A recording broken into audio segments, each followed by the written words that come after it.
Sa inyo po ba? Ano po bang gusto nyo? Honey or money?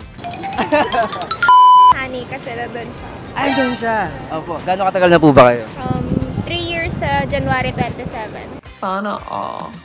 So lahat kayo may boyfriend po? Sige. Here I come. Siya na lang po tatanungin natin. Ano po bang gusto nyo? Honey or money?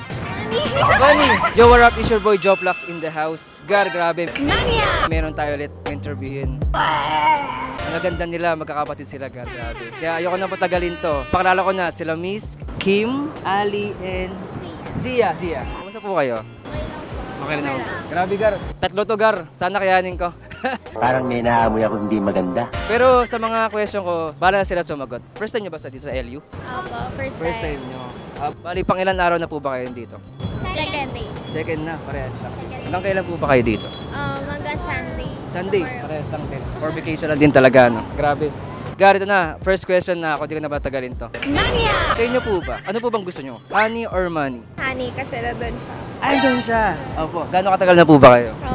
3 years sa January 27. Sana all.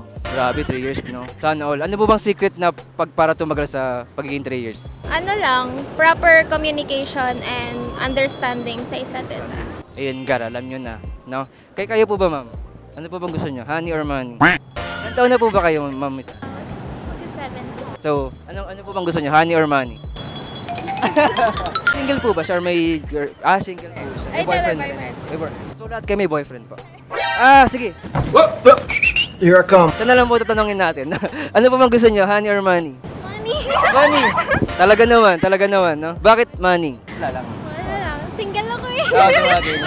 Siyempre, ganyan talaga. Naghahanap ng honey niya. Honey. Pero marami naliligaw, no? Marami nakapila. Especially from breakup kasi siya. Kaya pala. Pero okay lang yun. Malay mo, makatagpo ka dito. Naghanap ka ba? Malay mo, di ba?